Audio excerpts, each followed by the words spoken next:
Good evening, everyone. How are you? Please put a 1 in the chat if you can hear me and if you can see me well. Okay, fantastic. Okay, we're going to get underway. Thank you so much for your attendance, everyone. I'm going to share my screen.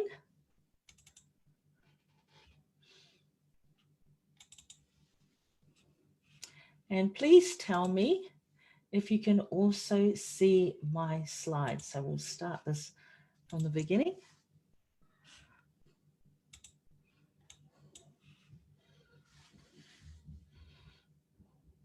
Okay, I'm just waiting for some feedback in the chat. Other slides? Yes, sure can. Thank you, Francis. Okay, so everyone, welcome to our session today. We are going to be talking about the foundations of the crypto economy and of blockchain technologies. So this is our meeting program tonight. We're going to go over blockchain technologies and cryptocurrencies. We're going to go over the main cryptocurrency market participants, exchanges, miners, investors, banks, and others. Also, we're going to talk about different types of consensus protocols and different types of tokens, blockchain browsers. Could you please, Rita? Rita, I'm Yes. sorry for interrupting. In the Spanish room, they still hear the music on. So could you please? Okay, well, let's second, pause for a moment and you let me know when we can continue. Yeah. Thank you. Okay.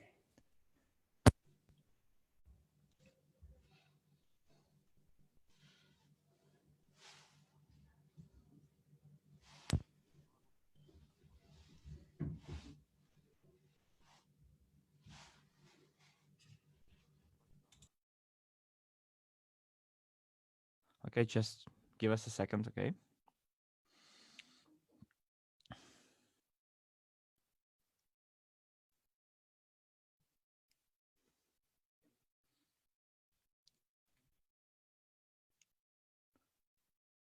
Okay, Rita, sorry for interrupting. Please continue. Thank you for that, Dennis. So welcome to everyone in the chat. So I hope all the rooms can hear now. Let's just go over the meeting program for tonight. I'm sorry, Rita. That's okay. Now let me know when we can begin. Now we have the German room not being able to turn on their mic. Okay. Usually we wait for a few minutes till everyone's online. So we'll wait patiently. Thank you. Thank you very much.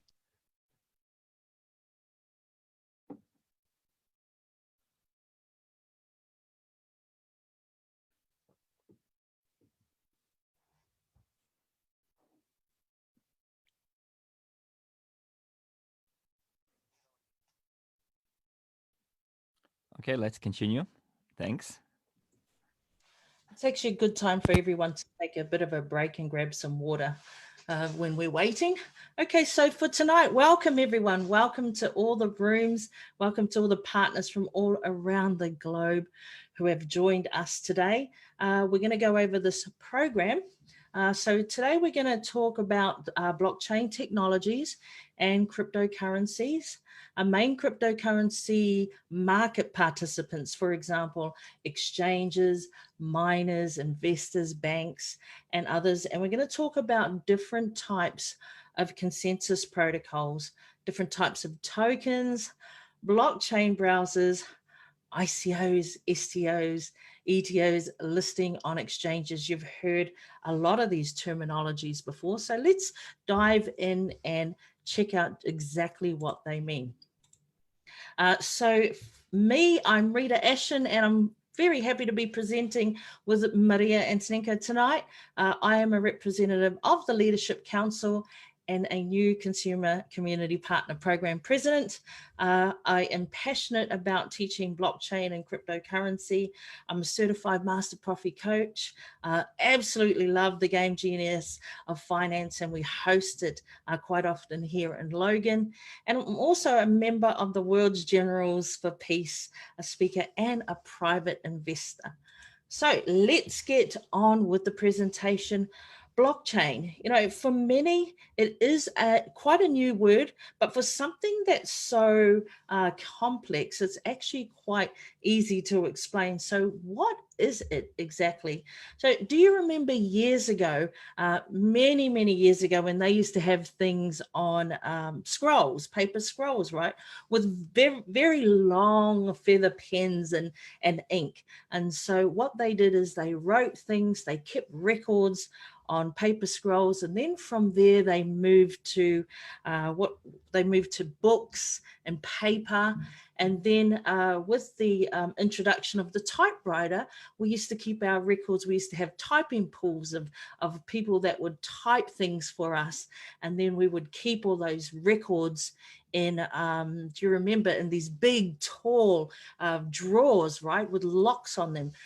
These are how we've been keeping our records historically. And then with the implementation of computers, we started moving all of our data onto computers. So all of our records moved onto computers. So blockchain, what that is, it's a step up from all of that. So basically, blockchain, simply put, it's still a ledger. It's a list of all of that data, all the data that we've been recording for hundreds and thousands of years. So it's a list of data, it's a list of records, all of those transactions, and they are put into these small digital blocks. And each digital block has its own size depending on what blockchain it is. And I'll give you an example of a Bitcoin block. For a Bitcoin block, it has approximately 2,000 transactions for every single block. And what's so fantastic about this, and I love the way this works, is when that block is full of transactions, the whole block is scanned, and they have a transaction ID called a hash, and it starts off the very next block. So this is how things are actually chained together. So that is what blockchain is essentially. Now, remember the picture of the block that you saw. You did not recognize that writing, right? You didn't. So the reason why is because that writing is what we call, it's cryptographically written. And let's just take a look at this word and break it up. Crypto and graph. So we've got two words here. Crypto means secret and graph means to write. So together it means secret writing. And you may also recognize the secret writing. Sometimes they call it code. Sometimes they call it cipher, which is very popular from the movie by Nicolas Cage, National Treasure. If any of you have seen National Treasure and remember all the secret writing and the codes, just put a 5 in the chat.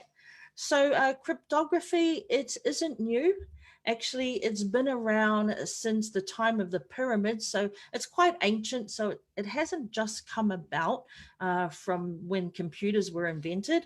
So if we talk about ancient cryptography, this age, it's dating back around about 4,000 years ago. So that is quite a long time, you would agree. So this is the technology that we're still using today. Blockchain, who was it invented by? Satoshi Nakamoto. Now, everyone, to this day, no one actually knows who this person is and whether Satoshi Nakamoto is a person or perhaps it could be a group of people. Now, Satoshi Nakamoto invented blockchain to have the Bitcoin currency. So it's the first Bitcoin currency ever made. But I don't believe that Satoshi Nakamoto would have believed that we would use his platform for other things instead of just a cryptocurrency. Now, just a little bit of what is it, just a little bit more about this person.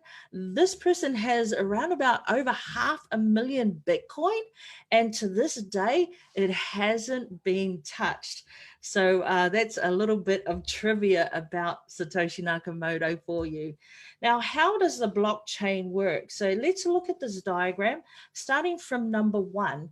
First of all, let's take a transaction of perhaps me sending you some cryptocurrency, right? So I'm sitting at my computer and I initiate a transaction, right? And then what happens is that transaction is then transferred to the network and it's collected in a block, right? And each block has its own special number. It has its hash of the previous block. And that's how they're all linked together. Now, blocks are distributed to all the systems. So they're distributed to all the systems for verification. As you can see, some of the systems are just mobile phones, some could be computers. And then if there are no errors, each of the participant records a block in their database. And then the block then gets added to the blockchain, which contains all the information about the previous transactions. And only then when it's added to the block will the money be transferred. So then it's verified, then and only then the money or the cryptocurrency will move. So that is how it works. Now, what are its uses? So it's also, blockchain is not just used for cryptocurrency, it's also used in the finance industry. Now, it can be used to settle, to settlements, also to move money. You know, they've got a system in the banking industry at the moment. It's called the SWIFT system, and it's quite, it can be quite lengthy to transfer money. So this way is much faster, much more efficient. Also, it can, reduce theft in that industry, reduce human error, and it also adds a layer of transparency. So that's a whole nother, the finance industry and what they use blockchain for, it's a whole nother webinar on its own. And then we have smart contracts, which aren't necessarily an actual contract that you and I know. They store rules in smart contracts and they verify the rules, and then they execute by themselves, so they don't need another person. So with normal contracts that you and I know, you always have to trust a third-party person, right? So you have to trust like a person or an organization, lawyers, brokers, escrow agents, some government departments. But with a smart contract, you put your trust in the data and you cut out all those people that are in the middle. We call them intermediaries. Now, local councils and governments, they can use smart contracts to grant things like benefits and things like student loan applications. In business, smart contracts can be used to settle loans and real estate and purchase and sale agreements. So there's a range of different things that smart contracts can be used for. And, it saves time and it saves money for both partners. And then we've got cybersecurity. Now, cybersecurity, obviously, protection from online threats, protection from hackers.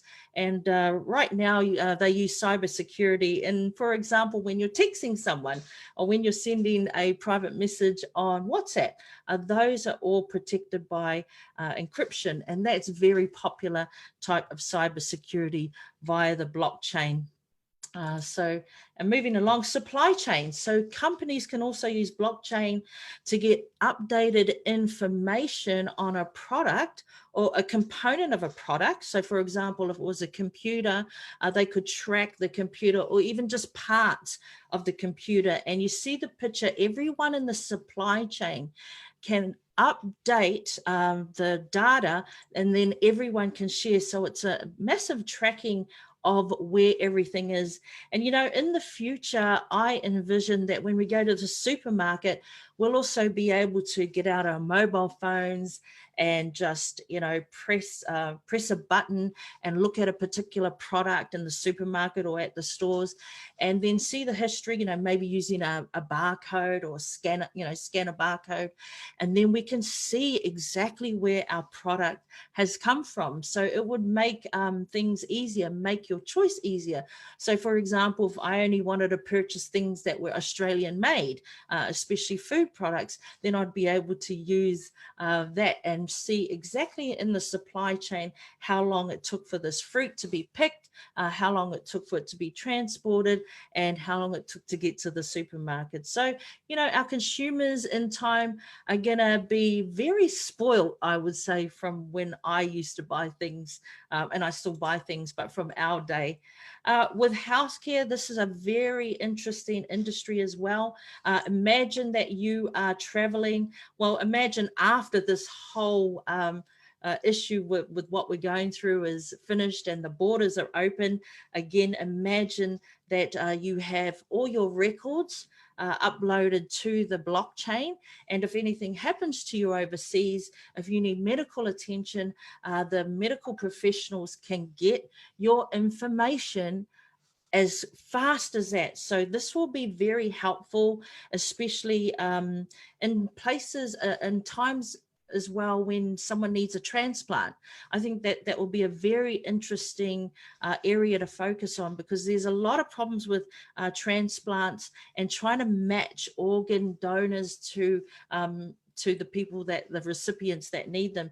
And I think blockchain will be very helpful in this arena as well. And also with waiting lists, if you have people on the blockchain, you upload it all to the blockchain, there won't be any favoritism. So you couldn't just call up a friend in the, at the hospital and get pushed up the waiting list. So those kind of methods are very unfair. So this will also help to make it a fairer system. And one of my favorite things, absolute favorite things, is when they implement blockchain for the voting system. I'm so excited about this, because what this will mean is that we'll be able to improve the system. Imagine that we all cast a vote with our phones, right? With an app on our phones, and that this information is automatically counted. Like there won't be any need for a whole group of people to start counting the votes. And I feel that, this will help with that, with that corruption and that dishonesty around the voting system. And we could vote not only for the 4 yearly elections, we could vote for all the local elections if we could do it on our phone using the blockchain. So I'm excited about that for the future. Now, with cryptocurrency, of course, blockchain was originally implemented and brought into existence to support the Bitcoin cryptocurrency. So this blockchain is the platform that they're all built on. But just know this, that I've shown you some of the uses. So when you hear the word blockchain, don't limit yourself. Don't just, have a small limit about, oh, blockchain means cryptocurrency. It means an exchange, because it means so much more than that.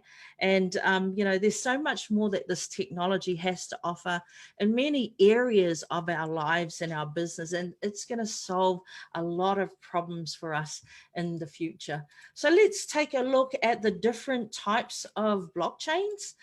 We have public blockchains. Now, these blockchains are normally decentralized. So what decentralized means is there's not one place where all the records are held.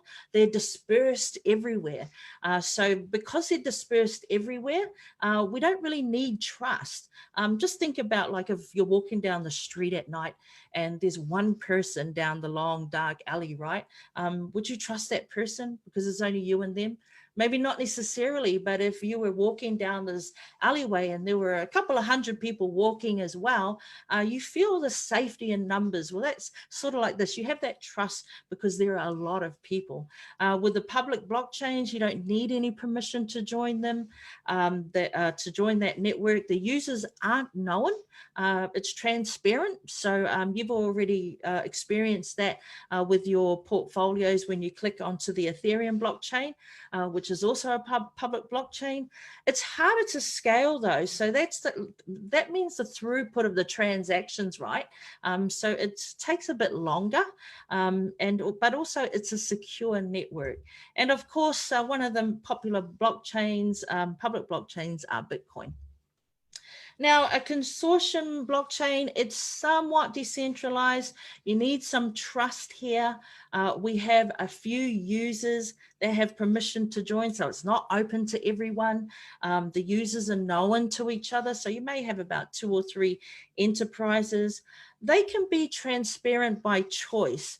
And because it's just a small amount of users, they can have, they can having a number of people that are actually going to mind the blockchain and that are going to verify the transactions. So in most cases, it's easier to scale. And an example of this is Ripple. And private blockchain, these are centralized. So not the information is kept in one place. So definitely trust is needed here. You have a closed group that have permission, only permission to join that network. The users are known to each other and they can be transparent by choice, so they don't have to be. And in most circumstances, they're not. And again, a small amount of people that are looking after this network, so it's very easy to scale. The transactions are normally quite faster on a private blockchain. So we have Hyperledger. Now, Hyperledger is not actually a blockchain itself, but it is a platform where they have, companies with some enterprises use their platform to build private blockchains. And then we have hybrid blockchains. And now these have elements of public and private blockchains. You still need some trust here. The transactions, they can be verified privately, and then they can push some transactions out to be verified publicly as well. The users are known, they're transparent by choice, and again, this is very easy to scale, so the transactions are quite fast here as well. And an example of hybrid blockchain is another platform called Dragon Chain. Now let's take a look at some of the popular blockchains, and some of these you may know. Put a 1 in the chat if you know these blockchains. First of all, the granddaddy of all cryptocurrencies, Bitcoin, and then we have Ethereum that's very popular for the smart contracts. And then we have EOS, and this one is a very fast blockchain as well, because they have a very small amount of validators. And then we have Litecoin, similar to Bitcoin, very fast, much faster than Bitcoin. And then we have Waves, which is very popular for decentralized crowdfunding and also their decentralized exchange. And then we have Stellar. Stellar is also not only for crypto assets, but also, trade. You can, with assets like, like normal dollars and stocks and gold and things like that. So Stellar is quite a popular blockchain as well. And I hope you'll agree, put a 10 in the chat if you think one day we are going to have one of the top popular blockchains around the globe. So let me see some feedback there. Okay, great. Awesome. I can see a lot of you raising your hands. So who will benefit from blockchain? Well, blockchain and similar technologies, what they will do is they will show up honest people, right? So if you are an honest company, if you are an honest producer, if you are an honest government, then you don't have anything to hide, right? Because like cream, you will rise to the top. And if you are not honest and sincere in your industry, blockchain is going to find you out, and you should do what you can to be honest, because people will be able to see exactly what you do. And therefore, if you don't change, then you just won't get any business, and then you'll just, you'll just cease to exist. So move with the blockchain technology, because this is where the world is going. And now, why blockchain and what is its relevance to our company? Well, we deal in a lot of investments, and we definitely want to invest in, very exciting and cutting edge companies. And as business owners, we also want to stay current and provide the best products and services to our customers, because we are very different, and that's why each and every one of you are here tonight and today. You want to share your knowledge, all the knowledge that we learn here. We want to share this with our families. We want to share the knowledge with our friends and our work colleagues, and we want to share the knowledge with the world, with our children and our grandchildren.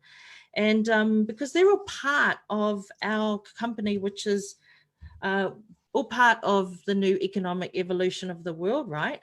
And I noticed just with my children as well, and the younger generation, this next generation, they are going to be very, they're very fussy, they're very savvy kind of buyers, and they're going to want more from things, and they're going to, they're already hungry for more. They're very clever when they're spending their money. They want to research everything about that product before we buy it. So, we have to move with technology, and we have to provide these things for them because they demand more, and we want to make sure that we are absolutely there to be able to provide this for people.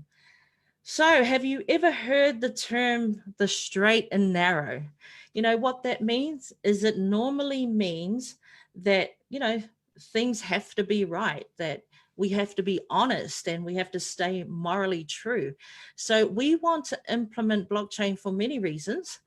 We have goals, and we have a mission, and we want to carry out those in the correct and the moral way, the transparent way, and the way that is legal. So you have other companies, and they may rush, and they may sweep things under the carpet, but even though we may take a bit longer, it will definitely be worth it.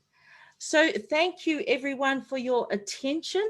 Let me go to the next slide and introduce you to the lovely Maria Antonenko, investment consultant. She's a continuous investor, owner of 9 apartments, and a rural millionaire. She's also a master profi training graduate, and I'm excited to have her come and join us.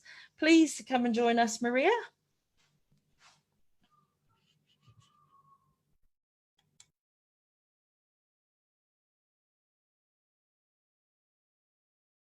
Good afternoon. Hello. So let's check how well you can hear and see me. Please give me your tens to mean that you can hear and see me well. Now I will change the slides on my laptop.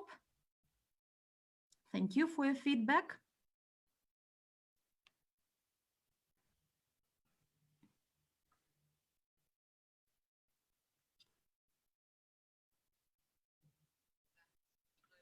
Thank you very much, Rita. Your session was very captivating about blockchain, and I do know that Rita has very extensive experience in different ICO projects, and next time we will surely make a webinar on ICO where Rita will share her experience. I also participated in a number of ICO. It was quite interesting in 2017. Now it's of no relevance anymore. And most of you, while listening to what we are saying and thinking actually, why we need all this knowledge, that there is the public blockchain, private blockchain, how we can use it and apply to our lives. But without knowing this, it does not mean that these technologies do not exist in our lives.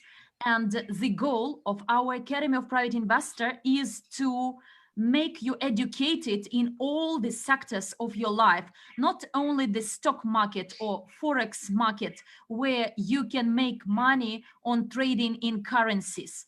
Cryptocurrency market is a new phenomenon in our life, and when something new emerges, it actually includes both high profits but high risks as well.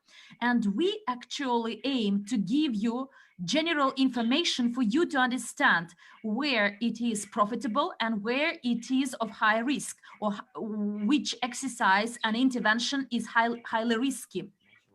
And while watching these webinars, please take notes, and next time when you get this information that some company is issuing some coins, so you will already have some basic knowledge to assess whether the project is good or not.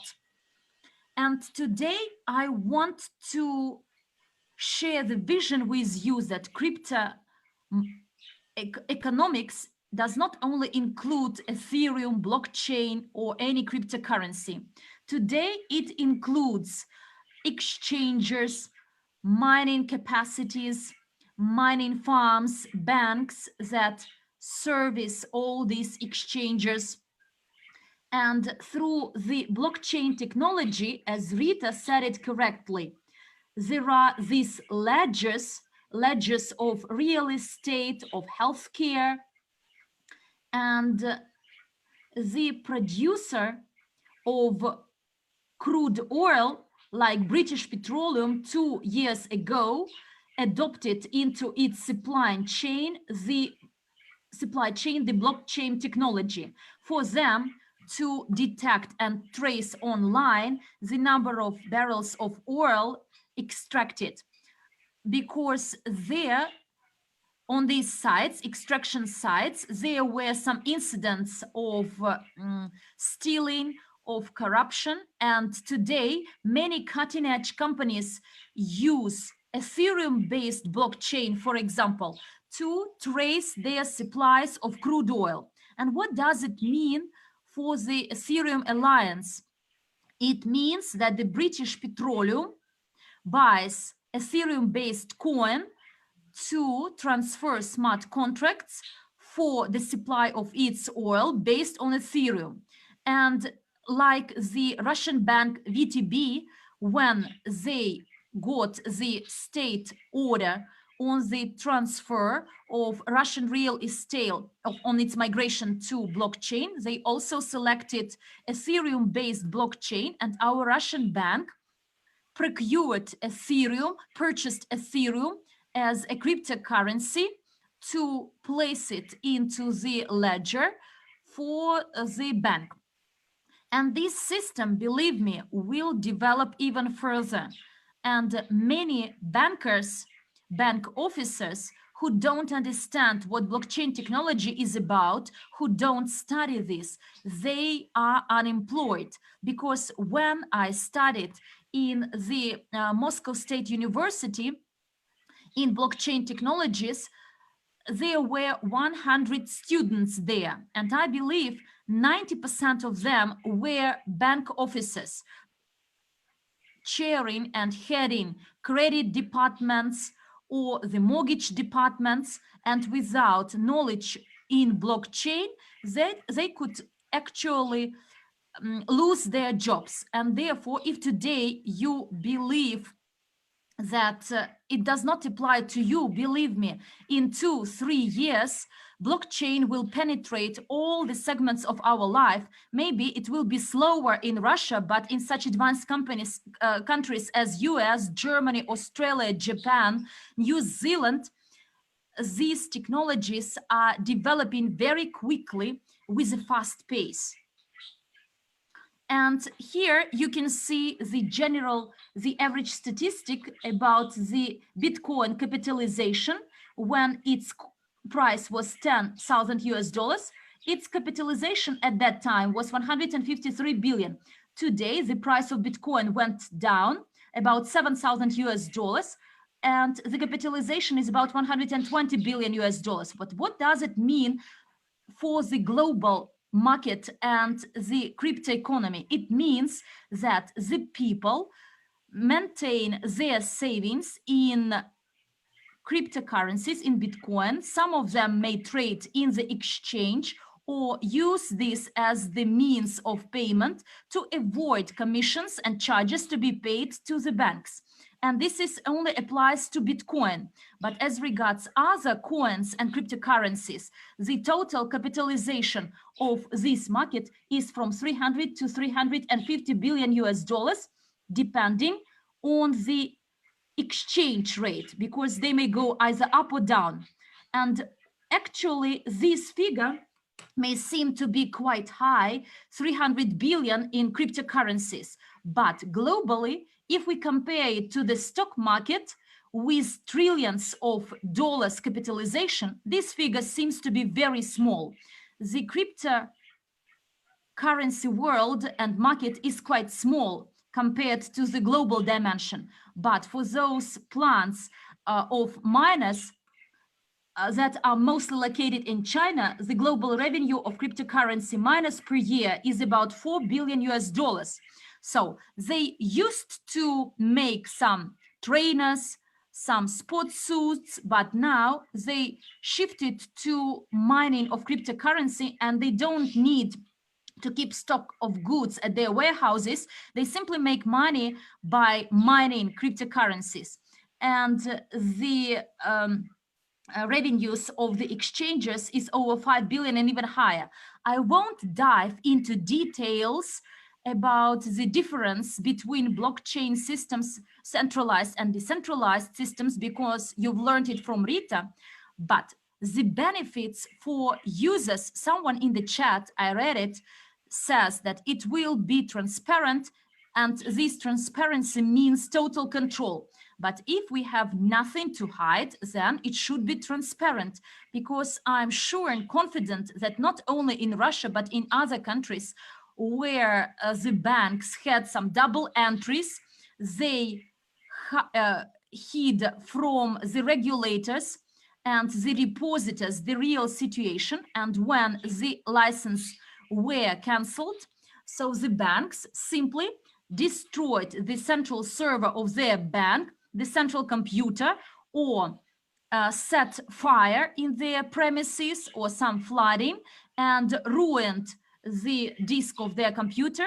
And this information was not disclosed to the agency of the deposit guarantee, like in case of central bank, when 52 billion Russian rubles, so the depositors were not actually secured against these fraudulent practices by these banks. And the faster the blockchain is introduced into the banking system, the more secure the depositors will be. And blockchain is demanded when participants store their data on assets, financial assets, on stock, shares, and some other important data and information. But at the same time, participants do not trust each other. Like Rita cited an example of healthcare or some queues for social benefits, when there could be some corruption and a person could be put in front in this queue.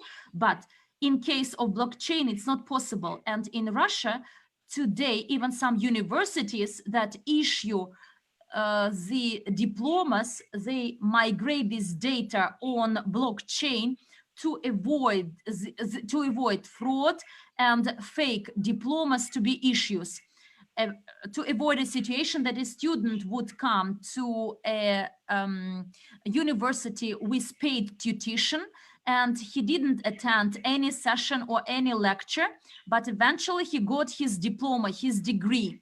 And actually the process of tuition is recorded on blockchain, and then this degree won't be issued to such a student. And today some universities use this technology for these purposes. Rita already told you about the smart contracts. This is a software on the PC which is automatically executed, and the execution of the contract is dependent on the computer rather than on a person. And an easy example of a smart contract is when you enter a terminal, a vending machine that sells you a cup of coffee, a cup of tea. So this vending machine, you put your money and you get espresso, cappuccino, Americano, And this is an example of smart contract. So this vending machine verifies the presence of money, and when you press this button actually instructs the vending machine to grab some milk, some coffee, mix it, add some sugar, and give you your cappuccino. So this is a smart contract. There is no barista engaged. The machine does everything automatically. But what will happen to our CRU blockchain implemented or executed through the smart contract? This is accrual of CRU token for your staking. Today, we are talking about placing of CRU tokens already deblocked on the depot account, whereby you get additional CRU tokens, or you can place them at staking based on blockchain and get these utility tokens of blockchain, and it is specified in the smart contracts. Our technical department is not involved, like in case we get profit bonus or bonuses under the loyalty program. So this is done manually by the people of this technical department. They calculate the amount, divide it by your units, and our technical department make accruals to your back offices. And there is the human factor involved. We are waiting for our IT guys to find some time slot to do this work. But in case there is blockchain-based smart contract, you don't need to wait for IT guys to have this time slot and write this program code. The computers do everything automatically. The smart contract is designed in advance, and no matter which day or part of day it is, night or date, and it is done automatically. And this is the reason you need the knowledge about smart contracts, for you to understand how in another few months you will be future to delegate your CRU tokens and get utility tokens under the smart contracts developed. Well, we use such a term as the blockchain explorer.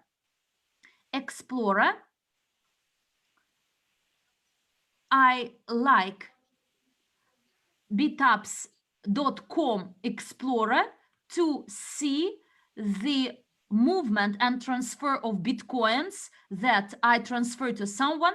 And please write this down if you don't know the name of this explorer, bitups.com. Some people use a different one, but I like it. I like this one. This one is my favorite, and we see that there were 8 zeros in the hash of this block. And in the first block number 1, 8 zeros at the start of this hash. And 10 years passed. Blockchain Bitcoin uses consensus protocol proof of work. Consensus means trust. Computers actually do all the computation. They look for this hash, and it takes from 30 minutes to 1 hour to mine one Bitcoin. So this time is required for hundreds of computers to get this hash file, and this is the proof of work, the confirmation of the work done. There is another term, mining. It's like mining coal in the mining site, and out of this pack of ore, actually, they may find only one single diamond or one particle of gold, and computers do computation. If you have a look in hash, there is 19 zeros. There is such a term, block difficulty, meaning the complexity or difficulty of block. 50 billion 50 trillion 941 billion of combinations to be done by a computer to find this hash. Yes, a lot of computers are engaged, a lot of power is consumed, and this diamond, rough diamond, is found like this hash, which at the beginning will have 19 zeros. And why do miners do this? To get the reward, 12.5 bitcoins. Do you see at the bottom of this slide, there is block reward 12.5. When one bitcoin costs 10,000, it means 125,000 as such. Yes, today's price is 7,000, not bad, 100,000 US dollars for the computation done by the computer. You don't need to go down to the coal mine and mine, or you can mine bitcoins. And therefore, large corporations today engage in this business, and they maintain large computation farms of several kilometers long. So they are workshops with the installed computers in. In our case, in case of our blockchain crypto unit, we will use a different protocol, consensus protocol. It is called proof of stake. So there are different editions: lease proof of stake, like leasing coins. When you don't have coins, but you want to make money on top of this, you can rent these coins from someone, place them at staking, and start making money. But there are delegated proof of stake approach, when you have coins, but you can delegate them to those people owing some nodes. This is a node, a computer node, which is based on the protocol of proof of stake, actually prove this node. And the computer doesn't need very huge computation capacity. It's enough to run the ledger. And based on this proof of stake protocol on this computer, there should be a lot of tokens, coins, because without the coins, and in case this computer starts damaging, making double entries, or trying to sign additional coins to some account, unless there are coins, then this is actually the moment when a human can interfere into blockchain. But when there are a lot of coins, a person invested into these coins, he will not harm himself. He will be interested in the fair accrual and operation of all the nodes of this blockchain. And this is like the commercial interest of validators to validate transactions performed. And in our blockchain of crypto unit, the first nodes will belong to the company. The first few months, we won't allow third parties to deploy nodes. We need to ensure safety and security first of all, and therefore in the first few months, nodes will be owned either by the members of the Presidential Council interested in the success of our company, or to other officials or partners of the CIU program with a large stake, those who invested a lot in these tokens, CIUs, and they are also interested in the success of our project.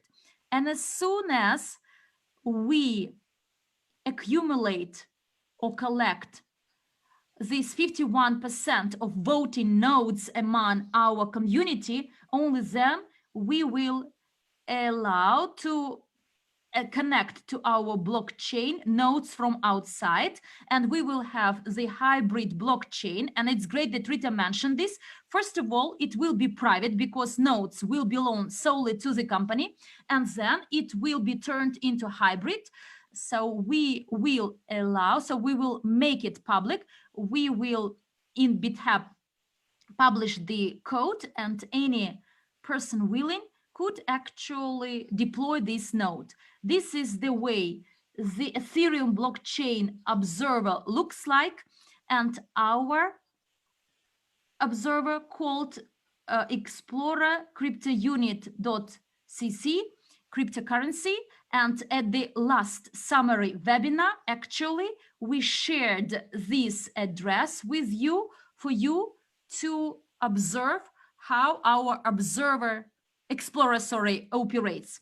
So there is such a term, fork, the process of dividing a software product into versions. And such forks, like attachments, they are Ethereum Classic, Bitcoin Cash, Bitcoin Diamond, Bitcoin CV. At some point, at some block, to say 500,000, the team of IT guys say that we are going to fork Bitcoin.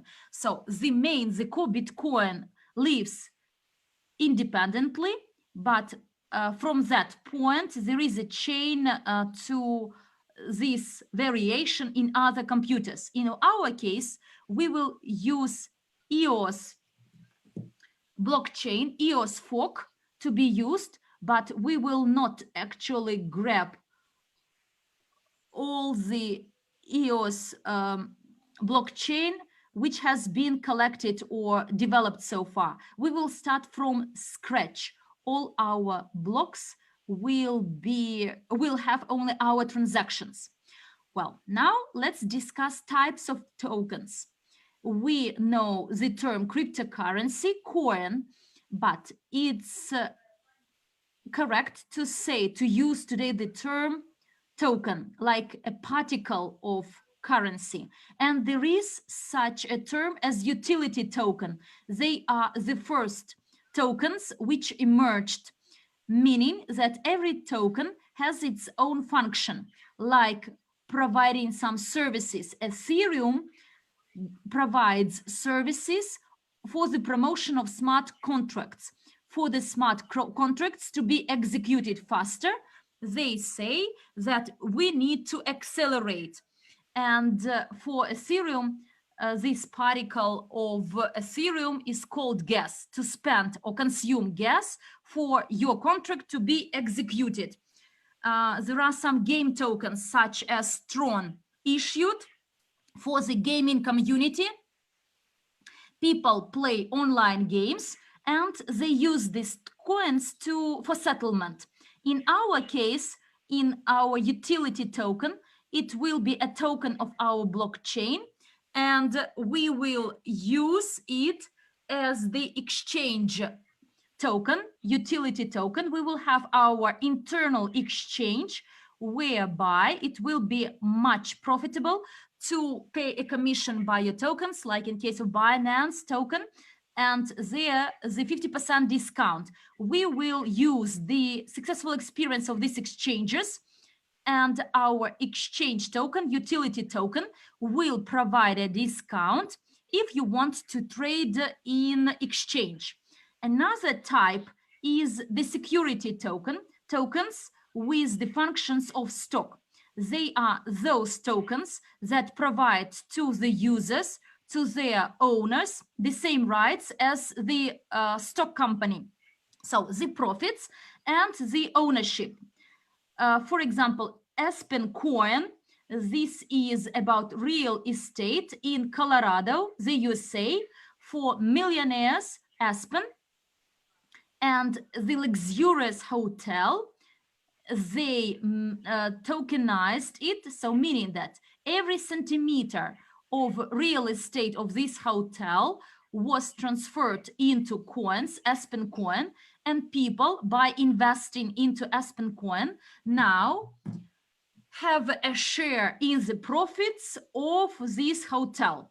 Hotel is for wealthy people. They stay there and generate profits, and all the owners of this Aspen coin get some dividends from the ownership of these coins. In our case, the security token is crypto unit. So we have venture investments, and our investments in gold, basalt, sushi masti do not generate the profits we would like to have. We expect to see the profits from the operations of these segments 1 year after, but the right for the ownership, co-ownership of the global investment portfolio is a fair right, because the portfolio and its price goes up and the price of the token goes up as well. Another type is stable coin. An example is Tether, USDT, and USDC, digital dollar, and they are different by those issuing exchanges.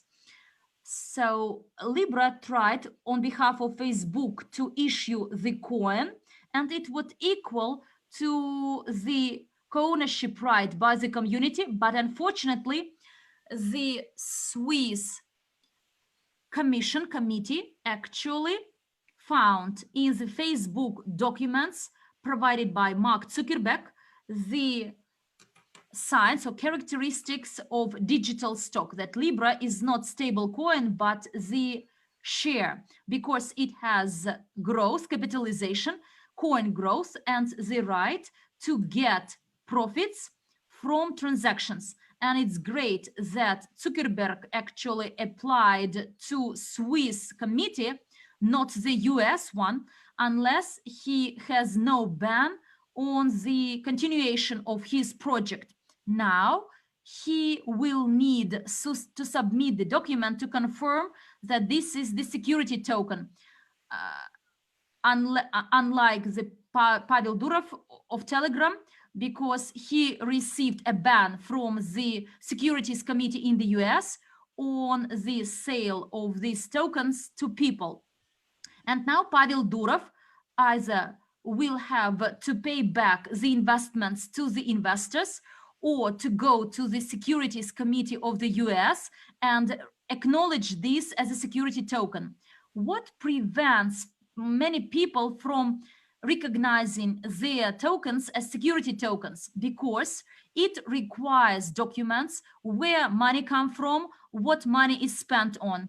And in another 10 years of development of cryptocurrency market, there were a lot of coins, over 5,000 tokens, and the ideas were fully different, including projects that entered market with a good and quite fair ideas, but eventually they turned out to be scam. And they turned out to be scam and pyramids. But people who invested in that project in the beginning didn't know how it was going to end. Many coins today are not existent anymore in any of the exchanges, and some of the good ones, like exchange Binance Coin, for example, I registered at Binance when they were just a funny exchange. They had 3 or 4 coins listed there, Bitcoin, Ethereum, and Binance Coin, and it wasn't even clear whether it's going to grow into something good. Well, people thought it was just another startup that they're inviting friends over because they gave you 50 Binance coins for registration, and if you invite a friend to that exchange. And today, it is one of the biggest exchanges, crypto exchanges in the world. Some of the coins went into oblivion. Some of them lost their value since the launch, and some of them still persist and bring value. And in many cases, when new coins are launched, you need not only to pay attention to a beautiful promo, because I'm sent a lot of different materials like, look at this platform, Maria, look at that one. And when we were holding our tender for our blockchain developing company, team, I've been sent dozens of presentations, nice slides, beautiful video promos. They don't mean that that team is going to succeed. At least our company has experience. We have a 5-year experience of doing crowd investing, and we have a vision where to invest the money that we raise, unlike, for example, Son Coin, which is a Russian project which raised $80 million. Their idea was just to decentralize storage of data. But all those raised $80 billion, the founders of the project, they put it in their pockets and they went on a vacation. They bought lots of nice cars, apartments, and that's it. They didn't have any money for the development of their own company. And today, Sonm is delisted from practically all the exchanges. There is no such coin at all, although they did have a good start. And the history shows that in 2017, 9 out of 10 ICOs became scam. So they were like disappearing with money that investors trusted them with. And I think that today is the time when those scam projects needs to be to go into oblivion, because the regulators over the 10 years of history finally have some experience, and they are now keeping close tabs on the internet. And the security token offer is a new trend in cryptocurrency. When companies go to the regulators themselves, they submit the information about themselves, and then they issue tokens according to law, without really raising a lot of money, and buying themselves Ferraris, a Lamborghini, and then go to have a vacation in a warm country. So they want to develop their company and give revenues, share revenues with their investors. In the world, there are very few countries who adopted laws on cryptocurrency. So in green on this map, you can see the countries where laws on cryptocurrencies have been already adopted. The United States were the first to say that we're going to regulate cryptocurrency phenomenon, and we're gonna treat it as securities. We're not interested in what you're saying, utility, not utility. We don't care. Let's put it under the umbrella of the Security Exchange Commission. So if there is an investment component and people invest money to receive profits, then it's a stock, and it should be regulated as such by the stock exchange. Switzerland said we're gonna split cryptocurrencies into 3 tokens: security token, utility token, and stable coin. Japan said Bitcoin is money. They were one of the first on the July the 1st, 2016, if I'm not mistaken, to recognize Bitcoin as a means of payment. In 2018, Germany recognized Bitcoin as a means of payment. But in many other countries, including Russia, India, it is still a blank field. There is no legal regulation over there.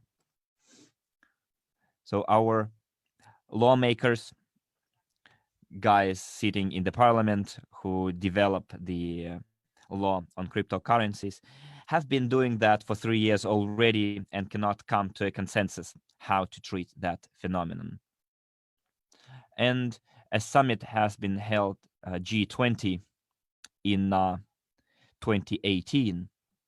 Next slide. And at that summit, they said that the cryptocurrency phenomenon does not undermine the financial stability, because the volume of cryptocurrency market is less than 1%. Although the volume, as you can see on the graph, increases each year, in the global scale, it is just less than 1%.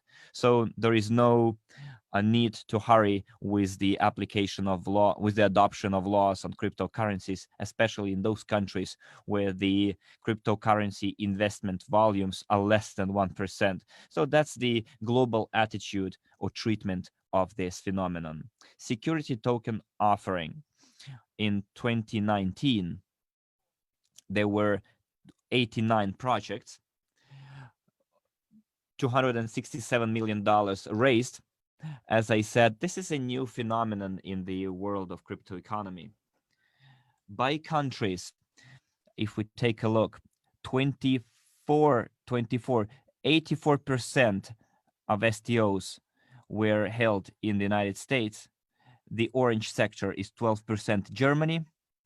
The green sector is 10% Switzerland. Then the purple one is Liechtenstein and other countries of the Europe, the Baltic states. A very small percentage, which is 5% in Great Britain, and then less than 1% in Malta, Virginia, and Gibraltar, Virgin Islands. And so as for the areas by industry, usually it's the mainly it's the financial industry or the real estate or the technologies or the development of technologists software for the STO and communication, health, mobile applications, services, pharmaceutical products, etc. So the areas of application of STOs are diverse. 70 out of 89 projects have been launched on Ethereum blockchain, 6 projects on Stellar, 2 projects on Iroha Hyperledger, and 3 projects on other blockchains. I don't have the current information on that. As we can see from the review of the STO market, our crypto unit token, security token, is going to be very much in demand because out of all the previous 89 STO projects, none of them had a diversified approach. No global investment portfolio. Our money is invested in various sectors of economy which are not exposed to crisis, such as gold mining or basalt production. And we are now collecting documents on all of our assets. We are translating them, having them translated into English in order to ultimately submit them to the US Security Exchange Commission and eventually bring our token to the exchanges that trade in security tokens. And since this market in 2019 has started gaining pace, and we starting from the end of 2019, in September, October, in July, there were no even platforms for the launch of STO. Now we have those platforms, which we are very glad about, and we're preparing our documents for 2 exchanges trading in STO tokens at the same time. Many people in the chat are asking when you're going to launch your own blockchain. Guys, here you can see our tentative roadmap we're trying to follow. That roadmap, we're going to have our own blockchain by the 30th of July, the fully fledged version of it with the peer-to-peer exchanges. Staking will be implemented as well. Our utility token will be accrued to the holders of owners of nodes, and also our utility token will be used in the loyalty programs such as SheCard and other marketplaces. And now we are holding negotiations with the software developments who will make an online game for us, the Genius of Finance. And in that online game, we're going to use our utility token as a game token. So it's quite an interesting perspective for us. Now, friends, I'm gonna browse through your questions if they are in the chat and still are not answered.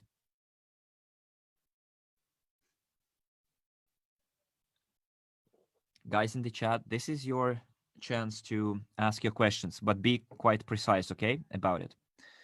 And we'll try to translate them into English as well, into Russian.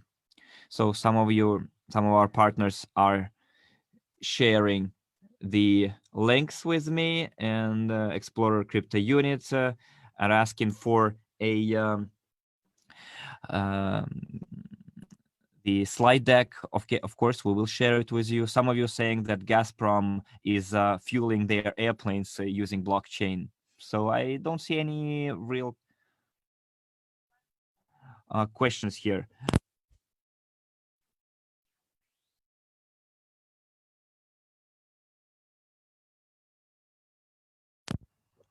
Well, as for when our coins are going to be traded, we are now in the lockdown, self-isolation. No planes are actually flying in Russia. They seized the entire transportation communication until the 30th of April, the entire package of documents that our lawyers are preparing for the US Securities Exchange. So yeah, like whole piles of them, mountains of hard copies. They need to eventually be transported to the United States, and we are, on the lockdown. We're kind of restricted here, so I cannot really give you any specific dates, guys, because the conditions we're in. But as soon as the transportation communication is back online, then we will submit the documents right away, and we will inform you about it. There is a merge American Exchange. It's like a branch of the Boston Stock Exchange, which is also now in the stage of approval with the Security Exchange Commission. The Boston Stock Exchange requested from the Security Exchange Committee of the United States the approval for trading in security tokens. I read that document, and there is a deadline. If within 90 days, and they made the request in February 2020, if within the next 90 days other participants of the stock market do not submit any objections, like if there is no objection, then the commission will allow the Boston Exchange to trade in security tokens. So the exchange itself did not receive the permission from the regulator to start trading. So we're waiting for the both things to happen. So the merge exchange itself, and there is also like an application for our token that we need to fill in, and the entire data. But before we go to the exchange, we need to go to the Security Exchange Commission. We cannot, avoid the chain of command.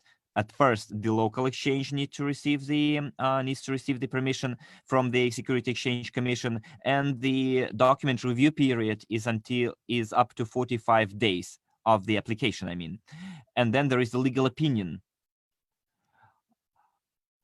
An opinion of lawyers, that this specific token is taken into account and entered into the register of the Securities Exchange Commission. Please observe the law on stock markets, go to the exchange, etc. So this is like the sequence of stages that we need to go through. We're gonna speed up, of course, and as soon as we have the opportunity to move around, our specialists will fly to the United States right away. Okay, guys, another question here: when we're gonna launch our blockchain? As I told you, until the 30th of June, according to our contract with our blockchain development team, the full version of blockchain. We already have 2 nodes up and running.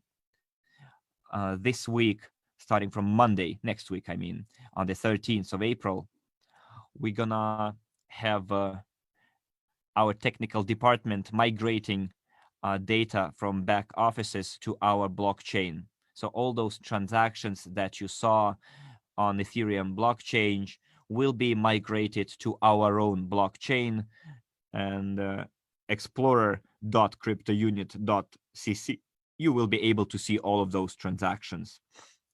And on the same side, you will be able to download the wallet to move the token to your wallet and then make exchanges between yourselves, like peer-to-peer. It will be a decentralized exchange at first. And starting from July, we're going to create a centralized exchange where we're going to have other coins being traded like Litecoin, Ethereum, Bitcoin. Starting from July until September, which is the next stage, is to create a centralized exchange.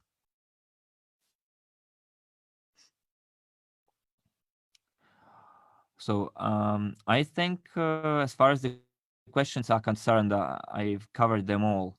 I wonder if there are any questions from the Italian, Spanish chats as well. There is a question from the Spanish chat. What kind of wallet you're gonna recommend? Well, we're gonna have our own wallet to store, to keep your crypto unit tokens and the tokens of our blockchain. And we're gonna have a stable coin, a unit, which is equal to $1. So all those three types of tokens will be kept at our own or your own wallet.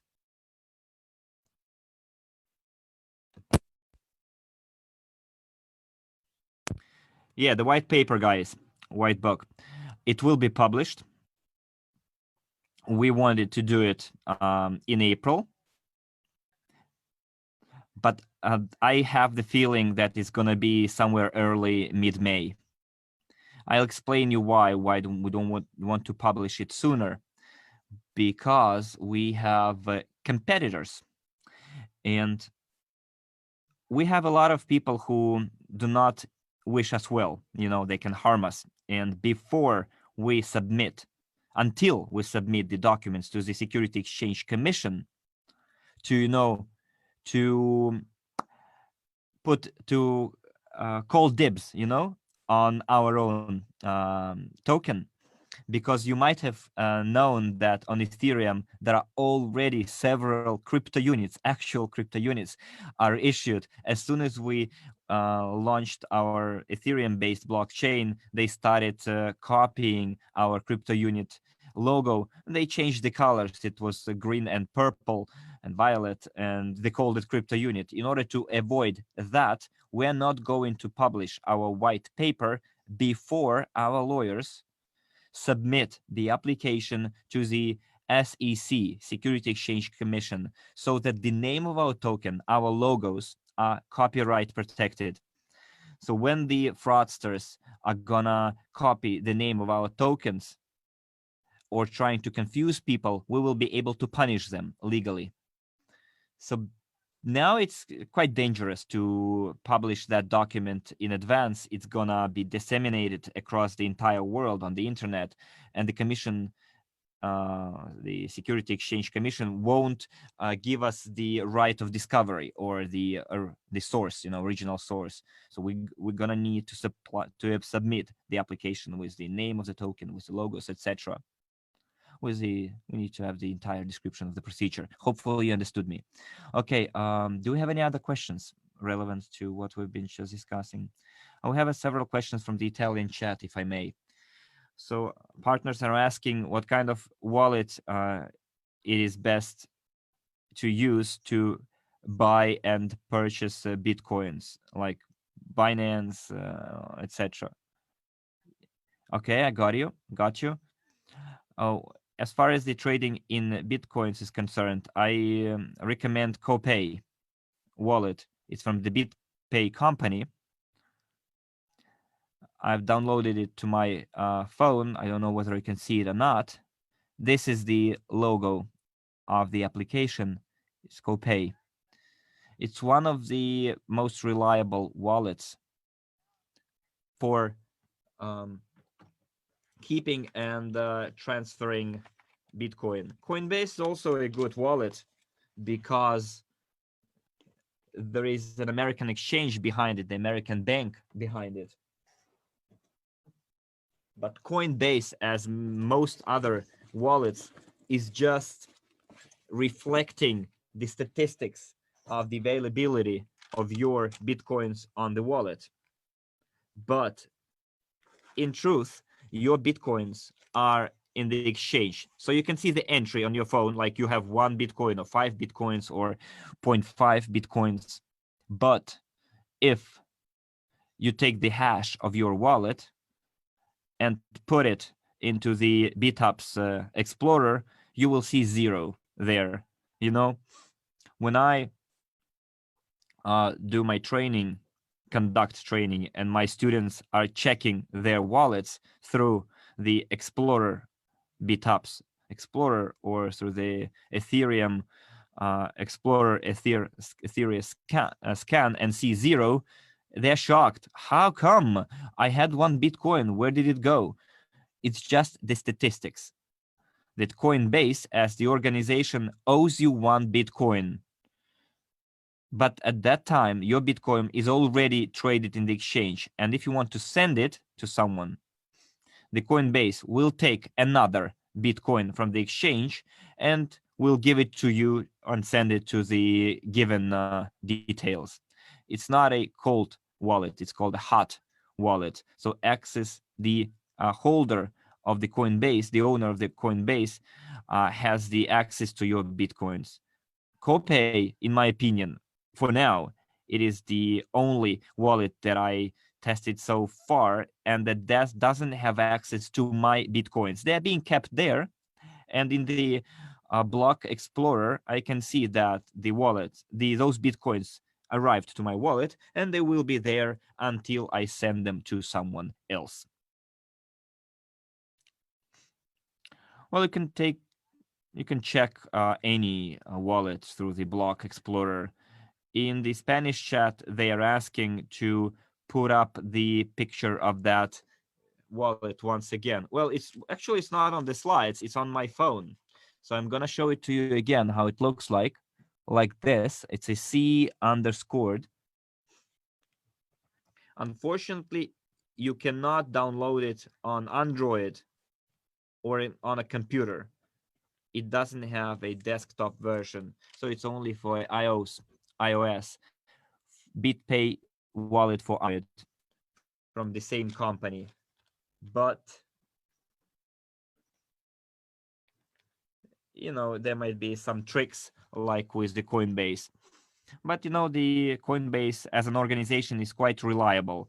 Even if they use your Bitcoins for exchange trading, they never were caught on making Bitcoins disappear. Blockchain Info, on the other hand, were the first who came up in the market, and they are the most vulnerable. They are most oftenly hacked, and I saw a great number of tears, when people went to their blockchain info and they were shocked to see 0 on their balance. Someone withdrew all of their Ethereum coins and Bitcoins. There are cold wallets like flash memory sticks and nano ledgers.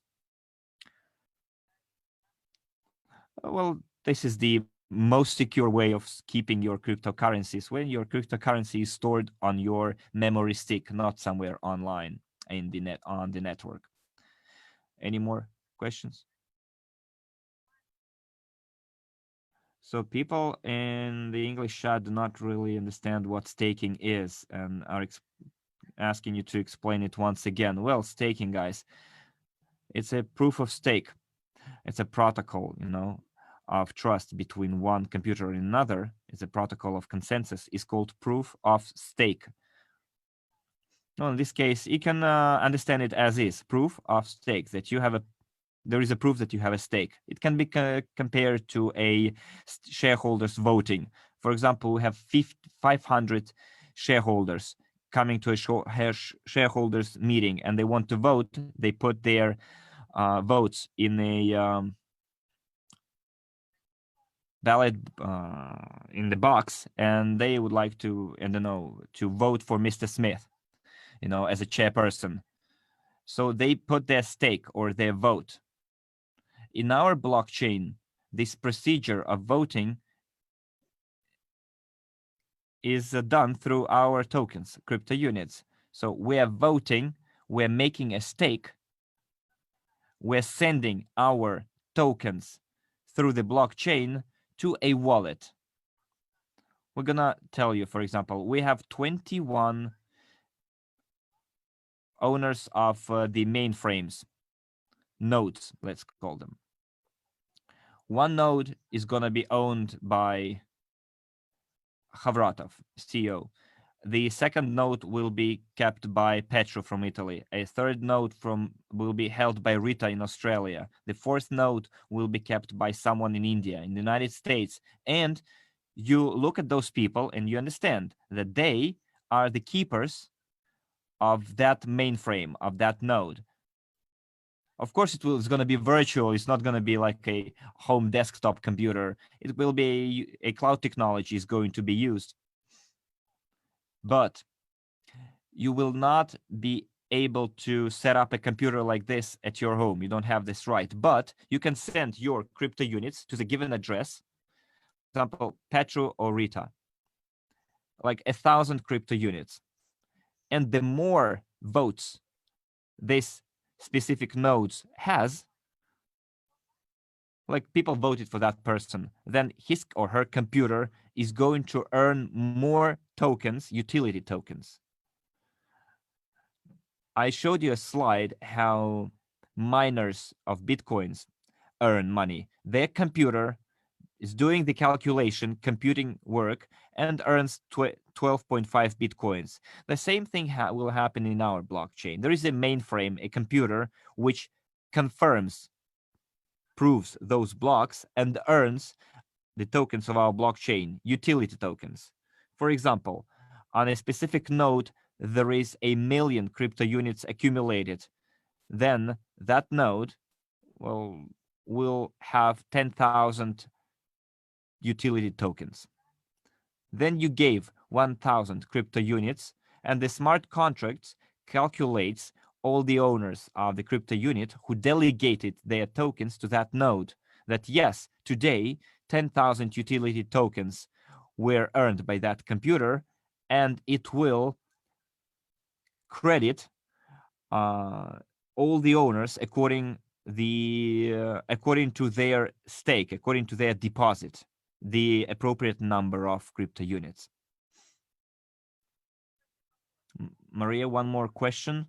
Can CRU be kept on a distributed ledger?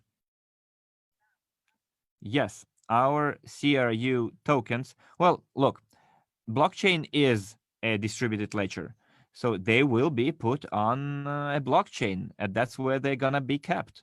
You can put them on staking, or you can keep them. We're talking about your released tokens. You can exchange them for units, which are equal to dollars. You should not necessarily put them on staking. Stake them. You can keep them. And one more question: when are we planning to launch our STO or ICO? Guys, I already answered that question. The STO will depend on 3 things, on 3 dates, actually. The first date, when the Boston American Exchange and its branch merge will receive the approval from the Security Exchange Committee for trading security tokens, and they have 90 days since February, so it's somewhere in end of May. The exchange itself will have a permission to trade in security tokens. Then we will submit the application to the Security Exchange Commission in June that we would like to list our crypto unit tokens on that particular exchange. And the Security Exchange Committee has 45 days to issue a legal opinion whether those tokens can be traded there or not. So it's by somewhere in August, provided that all the problems related to the virus go away and the transportation communication is restored. There is a question. Stake can be sent only by the members of the VIP club. Look, the terms of staking and the VIP club participation, we didn't discuss it yet with the Presidential Council, how it will be arranged. Maybe at the first stage, it will be available to the members of the VIP club until it is closed, blockchain is closed. But as soon as it is public, we won't actually stop staking process, and it will be available to all those people who bought tokens, not from the Academy of Private Investor, but from the exchange. Yes, it will be a free market, a second-hand market, and we won't be able to stop it. Please tell us, Copay could be uploaded only to the EOS platform. And what about Android? Bitcoin? BitPay. This is BitPay. Or the same Coinbase. A good organization, and for many countries based on coin-based wallet, there is a function to fill up from the Visa or MasterCard. And I have a lot of partners in Germany, and they all use this Coinbase wallet there to buy and sell cryptocurrencies. You can refill Coinbase with Bitcoins and withdraw it to your bank card in euro or US dollars in other countries, depending on the national currency of the country. There is another question. Will our tokens we have now automatically converted into the security tokens? Look, our points to CIU tokens, which you all have in the back office, will be automatically migrated to our blockchain. It is called migration to blockchain. Our tokens from the back office will be migrated to blockchain. And if we transferred data to Ethereum on the 15th of January, there we migrated only balances on your accounts, those points of CIU in your back office. So this data was migrated to Ethereum-based blockchain. But because now this blockchain will be ours and we won't pay a commission to network, like in case of Ethereum-based blockchain, we will migrate not the balance, the remains, but all the data as regards the dates of your buy. To say, you bought EIP and got CIUs in May, August, last September, and smart contract will account all these dates of purchases for the tokens to automatically unlock 350 days after. And those points to CIU you received under the marketing plan, they are unlocked in 540 days. And these tokens received under marketing plan, they will be migrated to blockchain as well. So our today's goal is to migrate entries from the back offices to blockchain, all the entries, not the balances in the accounts, but all the transactions, all the entries. And our technical department, IT department, according to its information, it is about 10 million entries. All the purchases, all the accruals of bonuses under the marketing plan, all this information and data with the specific dates of their execution will be migrated to blockchain, and the automatic deblocking will be done through blockchain.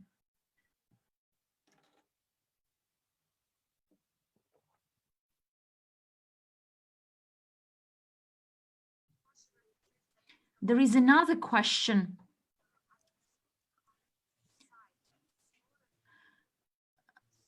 So there is Explorer CIUCC. Will we see there our tokens, our blockchain? Yes, this is our blockchain, by the way.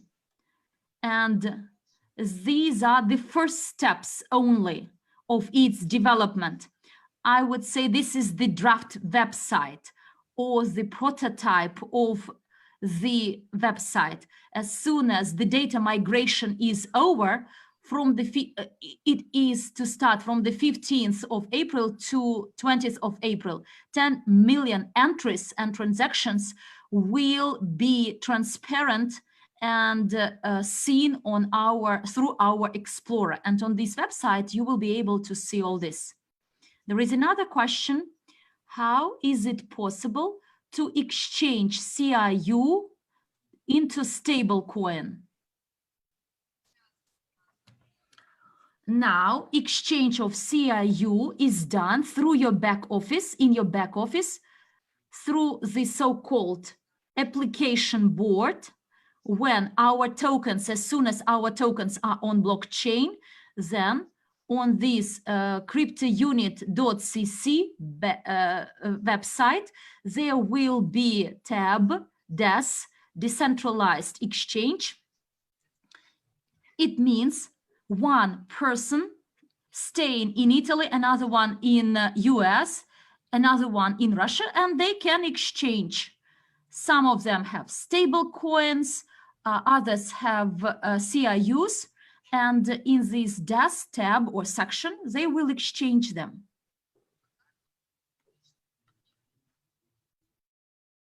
While in back office and then blockchain.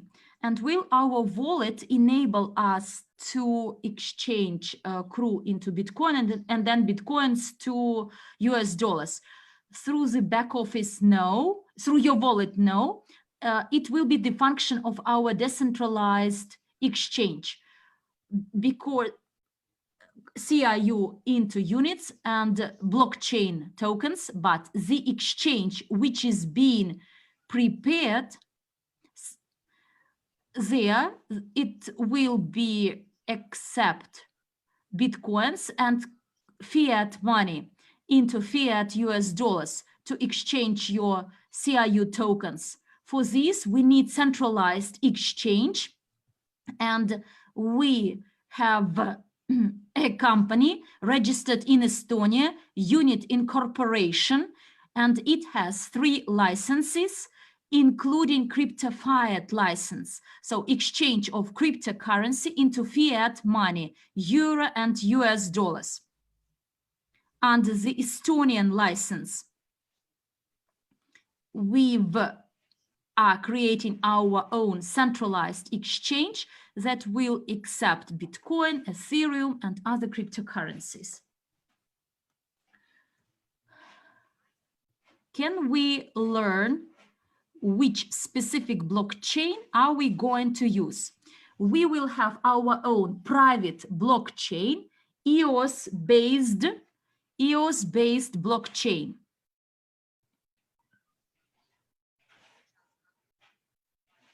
You can have a look at the EOS Explorer for you to have general understanding how our Explorer will look like.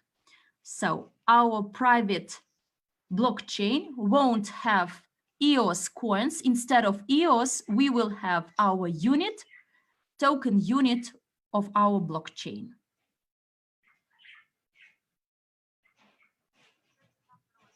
There is another question. Is it correct to say that at present our legal department is working to address the situation, and in 30 months all our CRU will be unlocked and we will be able to apply them? Not really, actually. Not 30 months. Look, our legal department is preparing a portfolio. Our investment portfolio is packed. How to explain it easily? We are preparing the audit statement or audit report about the estimated value of our portfolio. You know, we invested into the gold segment, gold mining company $13 million. And today we received the auditor's report on the evaluation of this company with the value of 300 million. And this auditor's report is available in Russian and English, and it is this pack of documents. So this document includes so many pages, not 3 words. So simply stating that we estimate this company to have this value. But this is the confirmation of the surveying works with all the facts that this site has dozens of tons of gold, and this company, its estimated value is $300. And the same applies to Skyway company, in which we have our shares. From Belarus, we received the accountancy documents, this pack of pages, the financial statements provided by this company, and the audit report, and all this is to be translated into English.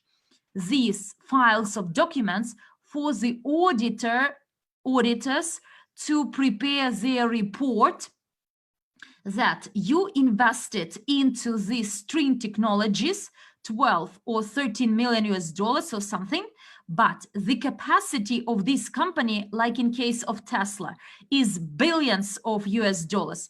And these auditors will prepare their auditor's report. We attach all this because it is our legally enveloped global portfolio in paper, and as soon as it is done, we need to bring this pack of documents to the Securities Committee in the US. It won't happen in 30 months, maybe in 3 months.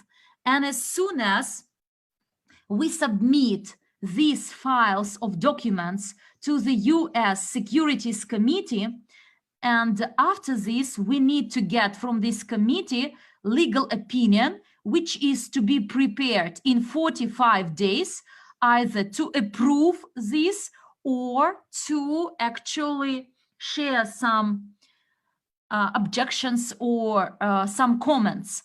They have no right to reject us. They say that your files has some information missing, and therefore we are hopeful that in 6 months we will be able, in 5-6 months, we will be able to get this legal opinion from the Federal Securities Committee. And then these tokens already unlocked, they will be traded in exchange. Those tokens that are not unlocked yet, they will be locked up.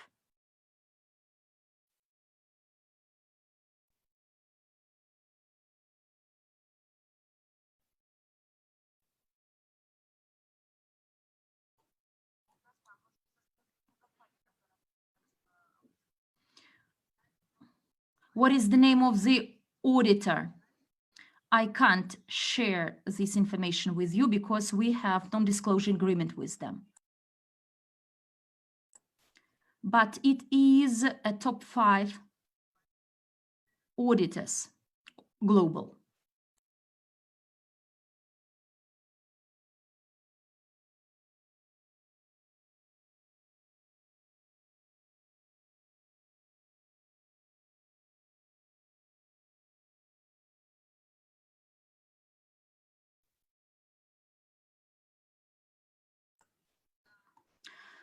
So the option, in case we don't get this legal opinion from the Federal Securities Committee, so the option is Switzerland, and in Switzerland there is an exchange that already today trades in security tokens. This is a Swiss stock exchange, and they have the subdivision for trading in digital assets. Dear friends, you are bombarding me with so many questions. Do apologize. And today in this Swiss exchange, they trade ETF. They are so-called securities. One ETF equals to 1 Bitcoin. And they have such a document or such a security. One ETF includes 5 cryptocurrencies, including Bitcoin, Ethereum, Litecoin, Ripple, and something else, the 5th one. They've done a basket of cryptocurrencies and issued for this volume of cryptocurrencies their ETF, a document which actually helps the participants of the stock market to buy cryptocurrency. And all together, in total, they have 8 or 9 ETFs in total, because sales of security tokens is a new thing. It's not like cryptocurrencies, Bitfinex, or other exchanges. Security tokens are like trading in shares. Therefore, exchanges that accept security tokens are very few of them. So my 5 fingers will be enough to enumerate them all. We know that there is one in the US, they plan to launch it, and in Switzerland. So this subsection of these digital assets started its operation last November. Quite a new unit of the Swiss stock exchange. And we plan to rely on our company in our dealings with the Swiss regulator. There is a question, why Estonia, but not a larger country? Look, in the global geography, not in the world map, not all the countries have the laws that will enable us to get quite quickly the license for exchanging cryptocurrencies into the fiat and vice versa. And we rely on the country with these regulations already in. Will security tokens be posted on the Belarusian exchange? Look, as regards Belarusian exchange, it is called Currency One. We had a round of negotiations with them. They are ready to accept our token to its listing, but the Belarusian exchange has very few trading. And quite probably, in case our tokens are placed there, they are unlikely to be highly demanded, because participants of these trading, so they don't know us a lot, but through US and Switzerland. So this is our entry to the global market.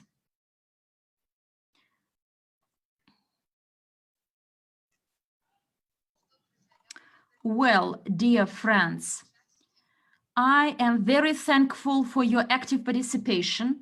I do see that there are some pending questions, and it means that this topic is of high relevance to all of you, and we will continue this practice of holding such seminars for our partners.